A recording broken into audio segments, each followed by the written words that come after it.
தற்போது மாநிலங்களவையில் வெளியுறவுத்துறை அமைச்சர் ஜெய்சங்கர் பிரசாத் பேசி வருகிறார். பார்க்கலாம். Civilian flights and 14 were Indian Air Force flights.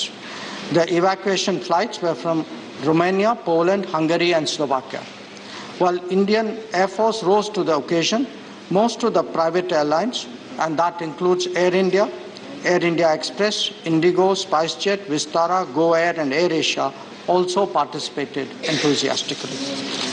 During this period, Prime Minister himself spoke to the presidents of Russia and Ukraine on multiple occasions. உக்ரைனிலிருந்து இந்தியர்கள் மீட்கப்பட்டது தொடர்பாக மாநிலங்களவையில் வெளியுறவுத்துறை அமைச்சர் ஜெய்சங்கர் அறிக்கை தாக்கல் செய்கிறார். அது குறித்து அவர் பேசி வருகிறார். கூடுதல் விவரங்களை வழங்குவதற்காக டெல்லி செய்தியாளர் கணபதி இணைகிறார். கணபதி, ஜெய்சங்கர் இப்போ சொல்லிட்டு இருக்கக்கூடிய இந்த அறிக்கையின் சாராம்சங்கள் என்னென்ன விஷயங்களை அவர் இதுல சொல்கிறார்? உக்ரைன் நாட்டிலிருந்து கிட்டத்தட்ட 20,000 மாணவர்களுக்கு மேல் மீட்கப்பட்டுள்ள நிலையில் அங்குள்ள பெரும்பாலான இந்தியர்கள் மீட்கப்பட்டுள்ளதாக வெளியுறவுத்துறை தகவல் அளித்துள்ளது. இந்த நடவடிக்கைகள் அனைத்தும் ஆபரேஷன் கங்கா என்கிற பெயரிலே போலாந்து, ருமானியா, ஸ்லோவாக்கியா போன்ற நாடுகளின் மூலமாக நடைபெற்றுக் கொண்டிருந்தது. அந்த சமயத்திலே நாடாளுமன்ற பட்ஜெட் கூட்டத்தொடரின் முதல் பாகம் மற்றும் இரண்டாவது பாகம் இரண்டுக்கும் இடைப்பட்ட இடைவெளி இருந்தது. ஆகவே அந்த சமயத்திலே நாடாளுமன்றத்தில் தகவல் தெரிவிக்க முடியாத காரணத்தால் தற்போது பட்ஜெட் கூட்டத்தொடரின் இரண்டாவது பாகம் நேற்று தொடங்கிய நிலையிலே இன்று இந்த அறிக்கையை ஜெய்சங்கர் தாக்கல் செய்கிறார். உக்ரைன் நாட்டில் ஏற்பட்டுள்ள போரால் எந்த விதமான சிக்கல்கள் எல்லாம் ஏற்பட்டன, அவற்றை தவிர்க்க இந்தியர்களுக்கு என்ன மாதிரி அறிவுரை வழங்கப்பட்டது, பின்னர் போர் தீவிரமடைந்தவுடன் அவர்கள் எப்படி மீட்கப்பட்டார்கள் போன்ற விவரங்களை ஜெய்சங்கர் தற்போது மாநிலங்களவையிலே தாக்கல் செய்து கொண்டிருக்கிறார். மிகவும் குறிப்பாக போர் தீவிரமாக நடைபெற்றுக் கொண்டிருந்த சூழலிலே உக்ரைன் போன்ற ஒரு பெரிய நாட்டிலே ஓரிடத்திலிருந்து இன்னொரு இடத்துக்கு மாணவர்களை அழைத்து சென்று பின்னர் அவர்களை எல்லை மூலமாக போலாந்து உள்ளிட்ட நாடுகளுக்கு கொண்டு வருவது மிகவும் சிரமமான காரியமாக இருந்தது என்பதை அனைவரும் புரிந்து கொள்ள வேண்டும் என ஜெய்சங்கர் வலியுறுத்தியுள்ளார். ஏனென்றால் சில சமயங்களிலே இந்திய மாணவர்கள் கிட்டத்தட்ட 1000 கிலோமீட்டர் போலாந்து நாட்டுக்குள்ளே பயணம் செய்து எல்லையை அடைய வேண்டியதாக இருந்தது என்ற சிக்கலான சூழல் குறித்து அவர் விவரித்துக் கொண்டிருக்கிறார். ஆகவே இந்தியர்கள் மீட்கப்பட்டது எப்படி, எத்தனை பேர் மீட்கப்பட்டிருக்கிறார்கள், என்ன சூழ்நிலையிலே அவர்கள் மீட்கப்பட்டிருக்கிறார்கள் என்ற அனைத்து விவரங்களையுமே ஜெய்சங்கர் தற்போது மாநிலங்களவையில் பதிவு செய்து கொண்டிருக்கிறார். ஆபரேஷன் கங்கா திட்டத்தின் மூலமாக 20,000க்கும் மேற்பட்ட இந்தியர்கள் உக்ரைனிலிருந்து மீட்கப்பட்டிருப்பதாக ஜெய்சங்கர் அந்த அறிக்கையில் சுட்டிக்காட்டியிருக்கிறார். அவர் என்ன பேசினார், அறிக்கையில் என்னென்ன விஷயங்கள் இடம்பெற்றிருக்கின்றன என்பதை நாம் பார்க்கலாம். Also extremely complex as our students face the prospect of being caught in crossfire. Their evacuation from the city needed a credible ceasefire, a daunting challenge in the current situation. This finally materialized, Chairman Sir, due to the personal intervention of the Prime Minister himself with the presidents of Ukraine and Russia. Noting the extraordinary challenges before us, we also dispatched a special team of senior officers to the vicinity of Sumy. Their coordination with the military forces deployed there with the ICRC and the arrangement of logistics was responsible for the final outcome. During the entire period, our embassy in Ukraine has been working incessantly to contact Indian nationals, arranging and facilitating transport, coordinating with local authorities, providing food, etc. Throughout the evacuation exercise, our embassy was in constant touch with the Ukrainian authorities. We appreciate their positive response to our requests during this period. Their intervention was responsible for running additional trains needed for the evacuation exercise. The embassy also provided travel documents within a very, very short time in cases where Indian nationals had lost their passports. They also partnered with neighboring embassies to resolve challenging situations on the border. On 13th March, in view of the rapidly deteriorating security situation in Ukraine, including attacks in its western part, it was decided to temporarily relocate the Indian embassy in Ukraine to Poland. This situation will be reassessed in light of further developments. Honorable members should also recognize the great contribution made by community representatives, volunteers and NGOs in the evacuation exercise. Equally noteworthy were the efforts of Indian businesses in the countries neighboring Ukraine and indeed in Ukraine itself. In numerous ways, they assisted in the transport, shelter, and sustenance of the evacuating students. They ensured that our citizens did not become a burden for Ukraine's neighbors who were receiving so many other refugees at that time. The nation owes them a debt.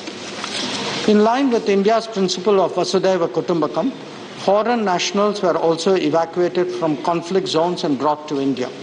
They included about 150 citizens, 147 to be exact, of 18 countries. Among them are immediate neighbors like Bangladesh and Nepal. Many of the Ukrainian nationals that were family members of Indian nationals have also been evacuated. We also provided free passage to Ukrainian nationals from India to Poland in our evacuation flights. In response to the emerging humanitarian situation, India has provided relief supplies to Ukraine and its neighboring countries. A total of 90 tons of relief material comprising medicines, tents, blankets, sleeping mats, tarpaulins, surgical gloves and eye goggles have been provided. Honourable members are aware that at Kharkiv, Naveen Shekarappa Gyangaudar, a final year medical student of Kharkiv Medical University, lost his life. He tragically succumbed to injuries received when he had gone to fetch groceries from a shop. We deeply mourn his untimely demise. Our prayers are with his family and his loved ones. Our embassy in Ukraine is diligently pursuing the repatriation of his mortal remains to India. I would also like to mention the assistance provided to another Indian national, Harjot Singh, who suffered bullet injuries on his way out from Kiev. His medical expenses were taken care of and arrangements made for his movement from Kiev to the Polish border. He was brought back in an IAF flight to India, accompanied by a doctor arranged by our mission in Poland.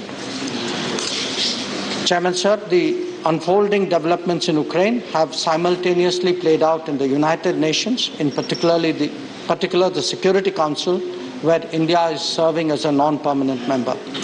India's position on the Ukraine conflict has been steadfast and consistent. We have expressed deep concern at the worsening situation and called for immediate cessation of violence and end to all hostilities. Our statements at the Security Council and the General Assembly have urged an urgent ceasefire and ensuring safe passage for stranded civilians. We have also highlighted the humanitarian assistance extended by India to Ukraine and its neighbors at this hour of crisis.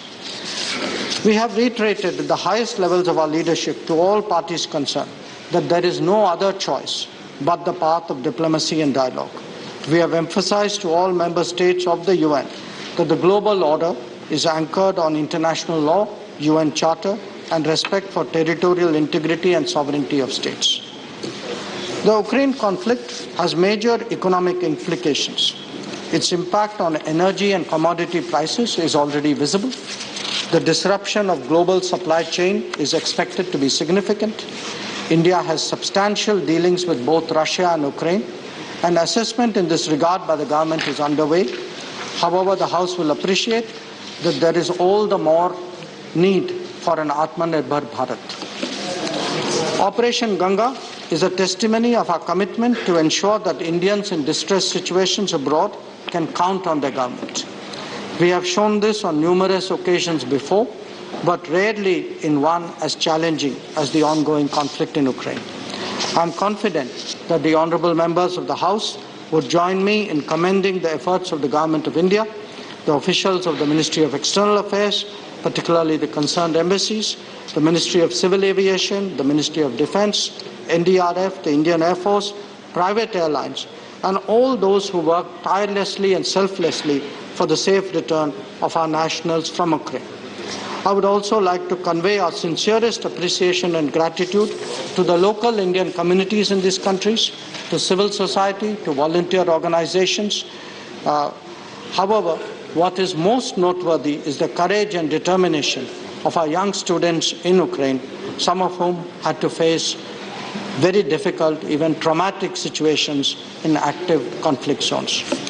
Honourable members, These are undeniably challenging times, but the House may rest assured that whether it is our approach to the political situation, the implications for the economy, or the welfare of Indians abroad, our government will respond with the confidence, diligence, and responsibility that has been our hallmark. Thank you. Now, clarifications on the statement.